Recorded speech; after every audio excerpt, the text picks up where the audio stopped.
In today's Final Touch, just in time for Thanksgiving, it's green bean casserole. A lot of green bean casserole. Green Giant has cooked up a giant casserole. The dish weighed in at a whopping 1,009 pounds. That was enough to set a new Guinness World Record for the largest serving of green bean casserole. A team of chefs used more than 1,000 cans of cut green beans, 485 cans of mushroom soup, 65 quarts of milk, 95 pounds of French fried onions. It took them a total of 8 hours to cook, and the casserole will be served to 3,000 elderly New Yorkers through the city's Meal on Wheels program. You like the green bean casserole? I do. How about you? Yeah, but you got to have the thing on the top, right? The onions. Oh, you got to have that. Yeah, now you're making us hungry. Thinking about Thanksgiving already. All right, that's our time for now. Thanks for watching. We'll see you back here tomorrow. News 3 Now at 5 starts right now. Right now at 5, a woman convicted after a baby's death at her daycare in 2007 wants a new trial. We'll have an update from Dane County Court. We'll have the latest from Beloit as police continue to search for a missing teenager. Plus, we're learning more about the investigation into possible missing donations reported at the Vilas Zoo. From the Channel3000.com Alert Center, this is News 3 Now at 5. Thanks for staying with News 3 Now. A Ronna daycare provider convicted of reckless homicide 10 years ago is seeking a new trial. Jennifer Hancock is serving 13 years in prison for the death of a baby boy at her in-home daycare. Rose Schmidt was in Dane County Court today as a key witness in the original case is changing his opinion. Rose. At 4 hearings, a judge will listen to new evidence in Jennifer Hancock's case and can decide at any time if it's enough to grant her a new trial. The Wisconsin Innocence Project asked for a new trial in February, arguing that the medical testimony in 2009 was flawed. It's been 10 years since Jennifer Hancock apologized to the family of baby Lincoln Wilbur. I don't know why Lincoln died. I wish I could provide the answers. This is video from her 2009 trial, when Hancock was convicted of reckless homicide. She was sentenced to 13 years in prison because the baby died while in her care at her home daycare. You were then asked, what is that opinion? But in Dane County Court this week, Dr. Michael Steer is changing his opinion about the baby's cause of death. I no longer can state to a reasonable degree of medical certainty that Lincoln died from a non-accidental trauma. Steer performed the baby's autopsy in 2007 and said a subdural hematoma showed signs of abuse. But now he says other infants with similar conditions died by means other than abuse. That led Hancock to file a motion for a new trial. Essentially today you're expressing less of a degree of medical certainty about the conclusions from those autopsy findings. Yes. But you're not saying that your testimony was inaccurate in any way, shape, or form. That's correct. The prosecution cross-examined the doctor, questioning whether he had the research to back up his new conclusion. You keep saying at that time, has there been a substantial shift in how you conduct pediatric autopsies today as compared to back in 2007? To some degree, yes. Steer says he did not dissect or remove the baby's cervical spine and thoracic spine during the autopsy back then. So today, if I were to perform an autopsy on Lincoln Wilbur, I would do that additional step because it's perceived as being useful in the interpretation of the fatality. We're also expecting to hear testimony this week from Hancock's original defense attorney, John Hyland, who is now a Dane County judge. Hancock argues that he had, quote, deficient performance in the trial a decade ago. Rose Schmidt reporting. Rose, thank you. An Indiana man is in custody facing a first-degree reckless homicide charge. This is related to a 25-year-old cold case in Madison. 40-year-old Lula Cunningham was found dead on Madison's west side back on November 4th, 1994. Court documents indicate she had been strangled and struck by a vehicle, and there were signs she had been sexually assaulted. Police are crediting a DNA match as critical to putting together the evidence to build a case against now 52-year-old Willie Coleman. Police say through the years they've maintained contact with Cunningham's family. They've been, I think, certainly gratified and appreciative of the work that we've been able to do and the other partners that I mentioned have been able to do to bring this case to resolution. So it's been important for us to maintain that positive relationship and connection with the family. Coleman had been arrested in Marion, Indiana for an unrelated offense. He remains there awaiting prosecution here in Dane County. Police in Rock County are searching for a missing teenager for the third straight day. His family hasn't seen him since Tuesday. Rock County reporter Adam Duxter joins us now with what's being done to find him. Adam? Yeah, Eric and Susan, the last time 18-year-old Jeremiah Young's family saw him was on Tuesday when he was leaving in the morning for school. Now, they say he asked to walk to school from their home on White Street in the city of Beloit, which is unlike him, they said.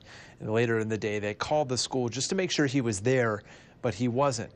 And tonight, city officials are asking for the public's help in finding him. Our officers are keeping an eye out.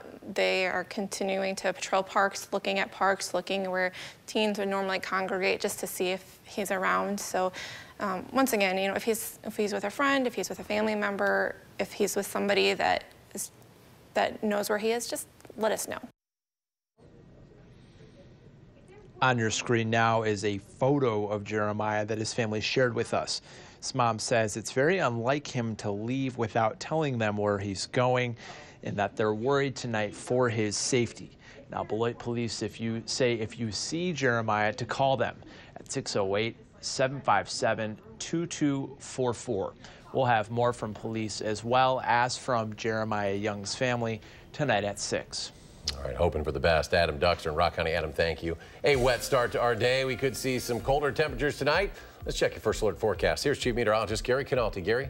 Eric, temperatures have already been dropping this afternoon as a cold front came through. But as we take a look at visible cloud track, while skies are cloudy, it is starting to clear up to the northwest across the Twin Cities, and clearing will move in here later on tonight. You can see all the rain from this morning has moved well off to the east of us. High temperatures topped out in the lower 50s. We reached 52 for the high here in Madison.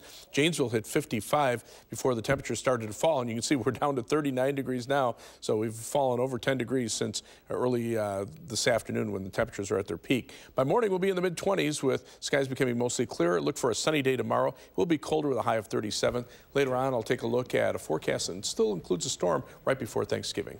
Gary, thank you. Madison police are investigating multiple incidents of shots being fired overnight on the city's north side, including one that injured a woman as she was inside her home with her children.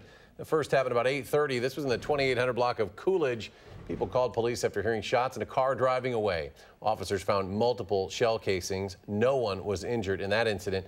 Now, another shooting was reported about an hour later. This in the 200 block of Bunting Lane. Multiple people again called to report gunshots, seeing multiple cars speed off. Police say 2 people who were in the yard outside a home on that block appeared to be the target. Those people weren't hurt, but a woman says she was hit by a stray bullet while she was in her bedroom. The woman says she was with her 2 children at the time. They were not hit by gunfire. The woman's injuries are said to be non-life-threatening.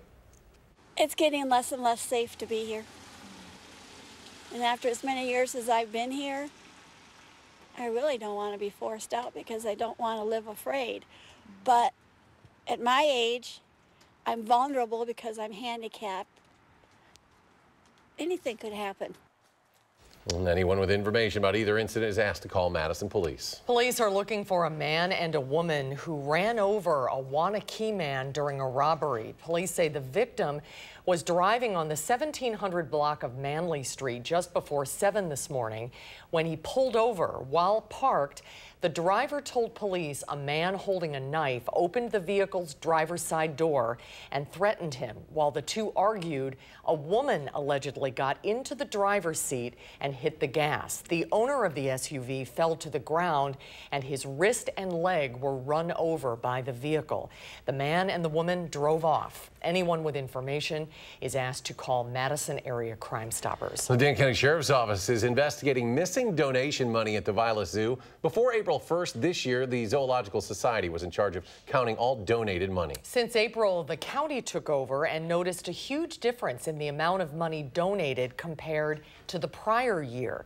Jamie Perez learned more about the investigation and joins us with the details. Jamie? The county said this year they counted nearly $200,000 in donated money, but said what had previously been reported by the Zoological Society last year was only $41,000. Now, this big difference in donation money raised some red flags for them, so they contacted the sheriff's office to investigate what happened to potentially hundreds of thousands of dollars that they say was not reported. I want the public to know that we are just as concerned as they may be, and that we are taking this very seriously, and that we are safeguarding every donation that we have, and we have a very strong process in place. Ronna Shweta has been the executive zoo director at the Henry Vilas Zoo since 2010. She said when she stepped into this role, she trusted the long-term partnership that the zoo had already established with the Zoological Society to count its donation money. Did you trust that they were just counting the money and that it was going towards benefiting the zoo?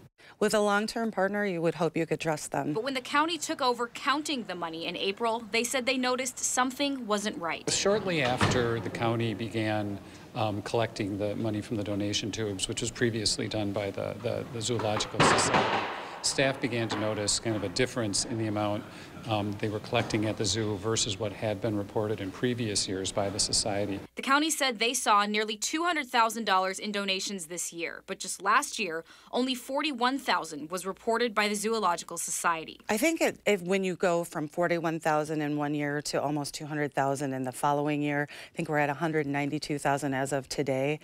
You have to look at that. Something is going on. The Zoological Society responded to the accusations, saying the Dane County Executive's Office has made this suggestion as a part of a campaign to tarnish the reputation of society. The combined revenues of the donor tubes of $41,000 and greeter boxes of $144,000 totaled $185,000. But on the 2018 financial reports, there's nothing that explicitly states the money received from the greeter boxes. It only lists money from donation tubes. I have never heard the term greeter boxes before, so from my understanding that all of the donation tubes are one and the same, they're for donations. While the sheriff's office continues its investigation to find out where the discrepancy came from. To think that those donations are going anywhere else is something that I just can't fathom. Shweta says she's hoping some answers can be found to provide clarity for the zoo staff and for the public who continue to trust their money is going toward helping the animals. We are looking at what's happening and making sure that nothing like this ever happens again.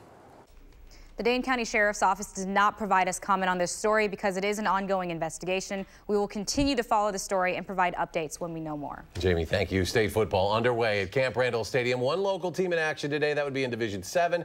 Defending state champs Blackhawk now pairing with Warren, Illinois, seeking back-to-back gold. Not a lot of offense in this one. Late in the second half, Blackhawk Warren's Ethan Williams rolls to his right, goes across his body, finds Caden Mills. He takes it 30 yards for the touchdown. That was all they would need. Late in the fourth quarter, the Warriors would seal a 6-0 win when a Hail Mary pass would be picked off by Blackhawks' Jalen Rufnacht. Turned out to be the last game as well for head coach Corey Mills, who announced today this state championship would be his final game as coach. You know, that's a good group. It's a good group. They've played a lot of games. And, yeah, we're going to miss them. You know, my son's friends, I've known them since they were born practically, and to see them accomplish their goals and to be up here 3 years in a row and be a part of all those other previous teams and then to do it again this year for themselves, yeah, I'm just ecstatic for them. It's awesome. Pretty cool, too. His son scored the only touchdown. Yeah. Warriors have won 3 titles in the last 4 years. They finished runners-up in 2017. Tomorrow, more action at Camp Randall. You've got DeForest in Division 3. The Norskis battling Menasha. That's at 10 a.m. Then right after that, another Badger Conference team, the Wanakee Warriors, will look to defend a Division 2 title. They take on Brookfield East. Well, this just in. Wisconsin Badger basketball player Micah Potter's eligibility waiver has been denied by the NCAA once again. In a tweet just moments ago, Potter said that he is extremely disappointed, frustrated, and confused as to why he is being punished. Potter transferred to Wisconsin from Ohio State, sat out all of last season, and so far all of this season to date. Potter says he will be eligible to compete in 1 month.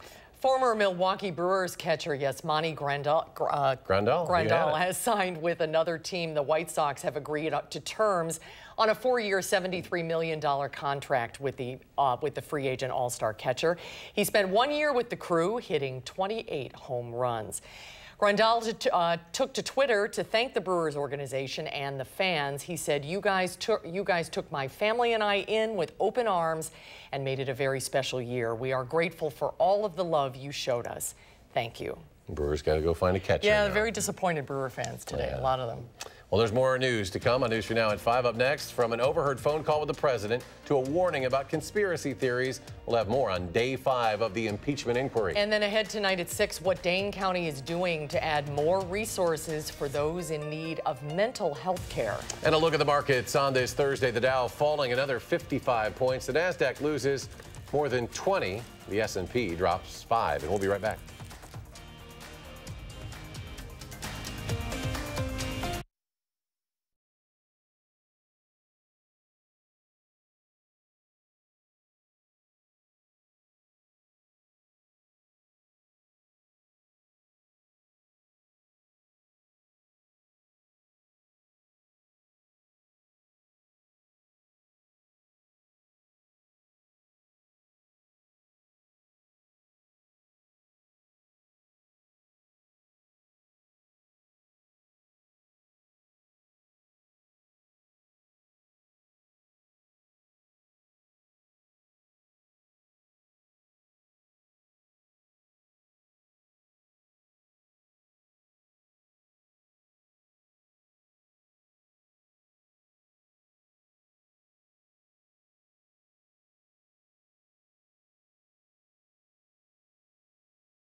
Both witnesses testifying at Capitol Hill today expressed concerns with how the administration dealt with Ukraine as impeachment hearings continue. Today, David Holmes, a staffer at the American Embassy in Ukraine, and Dr. Fiona Hill, a former White House Russia aide, took questions from the House Intelligence Committee. Holmes detailed a phone conversation he overheard between President Trump and EU Ambassador Gordon Sondland, where they allegedly talked about the Ukrainian government investigating President Trump's political rivals. Hill, meanwhile, cautioned Republicans against pushing conspiracy theories. Refused to be part of an effort to legitimize an alternate narrative that the Ukrainian government is a U.S. adversary and that Ukraine, not Russia, attacked us in 2016. CBS News reports several Republican senators met with White House lawyers this morning to discuss a possible impeachment strategy. Israeli Prime Minister Benjamin Netanyahu is vowing to stay in power tonight after he was indicted on charges. Those charges include bribery, fraud, breach of trust, stemming from 3 separate corruption cases. The Attorney General claims the 70-year-old leader offered bribes in exchange for favorable news coverage and accepted gifts totaling more than $250,000 in exchange for political favors. Netanyahu, who is seeking his 5th term as prime minister, calls the indictment an attempted coup. He is not legally required to resign unless he is convicted of those charges. Let's get a look at your first alert weather now. It turned colder this afternoon. Gary says those temps are already dropping a bit after we peaked at what, 52, or what was that temp? 52 about lunchtime today, and those temperatures have been falling through the 40s and are now getting into the upper 30s. But three things you need to know about the forecast.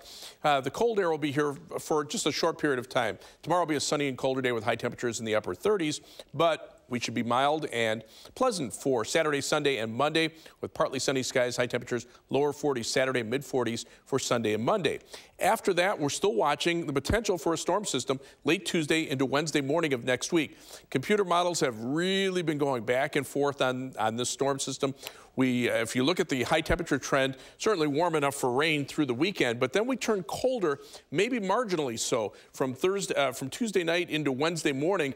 That's the best time that we would have the chances for accumulating snow. And then temperatures may actually climb back to around 40 or a little bit above for the Thanksgiving holiday. So we still keep the alert days in the forecast. Right now, the timing on this looks like it'll be late Tuesday afternoon, maybe a mix of rain and snow, changing to snow Tuesday night, and then ending on Wednesday morning. It'll be windy as well, and that could cause some problems. But take a look at the different future track computer models. One has us just on the edge of the snow, just over southeastern Wisconsin, with the main area of low pressure over southern or northern Ohio. The other future track computer model has the snow a little bit farther toward the north and west. Now, you've heard me say this in the past. As these storm systems get closer to the time of arrival, if they intensify more, they usually shift northward in their path. That would put the heavier snow right over southern Wisconsin. Not a for certain thing right now, but enough of a chance that we still have to keep that alert day in there. Once the snow winds down on Wednesday morning, most of the day on Thanksgiving should be dry with temperatures around 40. We could see a mixture of rain and snow late Thursday afternoon into Thursday night, and then on Friday morning, maybe just a chance of rain. High temperatures only in the lower 40s. Live view from the Edgewater Skycam in downtown Madison. Pretty quiet out there. Skies are cloudy. It's breezy and cold. High today, 52 degrees. That's 11 degrees above normal. When was the last time we could say that? Low temperature is 39. That's also the current temperature, so those temperatures continue to fall. Skies are cloudy, winds out of the northwest right now at 10 miles per hour. You can see the difference in temperatures. The 50s in Michigan and Indiana, temperatures in the 20s and teens to our north and west. That's the cold air that's coming compared to 24 hours ago. Our temperature's down only 2 degrees, but to the west, notice those temperatures dropping on the order of 15 to 25 degrees. We won't be quite as drastic for tomorrow, but still look for high temperatures in the mid to upper 30s. 25 for the overnight low temperature, cloudy and breezy this evening, then we'll turn partly cloudy overnight, and then tomorrow should be a sunny but colder day with a high temperature of 37 degrees. As we take a look at future track, notice the skies clearing out for tonight. That allows temperatures to drop into the mid-20s. Plenty of sunshine for tomorrow, but westerly winds keeping temperatures in the upper 30s. For tomorrow night, temperatures drop back into the middle 20s, and then as we look ahead to Saturday, partly sunny skies, high temperatures eventually topping out in the lower 40s. 7 to 10 day forecast, quiet weather, mild conditions from Sunday and Monday. Again, that late Tuesday into early Wednesday time period has to be watched. A mixture of rain and snow late in the day on Thanksgiving, and then temperatures a little colder for the end of the holiday weekend. As we take a look at first alert traffic right now, got the view on the Beltline at Park Street, and you can see traffic moving pretty slowly in the westbound direction. There's been an accident reported on I-39, 90, 94 right at Crossing Boulevard there. Not really affecting traffic too much, but seeing delays on the eastbound Beltline from about Monona Drive almost to Verona Road. Some delays westbound from around Fish Hatchery Road back to John Nolan Drive. Right now, about a 22-minute commute either direction in the Beltline from University Avenue to the interstate. Heading out of Madison, 26 minutes down to Janesville on I-39, 90, 17 minutes out to Sauk City on US 12, and 19 minutes to Sun Prairie on East Washington Avenue and US 151. That's your News 3 Now for slow traffic. Thank you, Gary. Ahead on News 3 Now at 5. The holidays quickly approaching, and the latest Trouble in Toyland report has been released. I'll tell you toys to avoid after a short break.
Slime and secondhand toys are among the most dangerous products in this year's Trouble in Toyland report. The organization Wisconsin Public Interest Research Group, or WISC-TV, released its findings today, saying that every slime sample tested high for boron, which can cause vomiting and stomach issues for kids.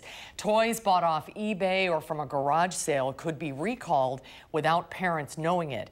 And then there's a warning about small magnets, which can cause serious injuries or even death if they're swallowed. Unfortunately, toy safety standards for unsafe magnets were overturned in 2016, and we believe that the Consumer Product Safety Commission should propose a new safety standard for these dangerous magnets. In the meantime, we recommend that parents keep magnets away from their kids. Choking hazards also continue to be a problem. WISC-TV says if a toy or part can fit through a toilet paper tube, it is not safe for young children. The Toy Association responded to the annual Trouble in Toyland report today, saying that it needlessly frightens parents with baseless claims. It goes on to say toy safety requirements include more than 100 standards and tests to ensure that toys are safe. These standards go above and beyond those for other consumer products. And stay with us. We'll have another Check Your Forecast in just a moment.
Tonight on the CBS Evening News, we'll break down today's closing arguments and pivotal testimony at the impeachment hearings. Doctors warn about what they believe is a new vaping-related illness similar to popcorn lung. What causes it? And extreme runners going the distance to save the lives of veterans. We've got those stories and more tonight on the CBS Evening News. And down go the temperatures. Take a look at where the temperatures were earlier this afternoon. 52 the high in Madison. Most areas hit the lower 50s, or if they didn't, they were in the upper 40s in our northern viewing area. But this is where those temperatures are now. 39 in Madison, close to freezing just north and west of the Dells, but still in the 40s near Lake Michigan. By tomorrow morning, look for temperatures in the mid-20s. Will be in the upper 30s for tomorrow, but in the 40s Saturday, Sunday, and Monday. Have to watch out from later Tuesday night into Wednesday morning for the potential for some snow there. And then Thanksgiving itself should be fairly mild to the high of 40, maybe a light rain or snow shower in the afternoon, but most of the day should be dry. Gary, thanks. We'll be back in 30 minutes for News 3 Now at 6. Stay tuned now for the CBS Evening News.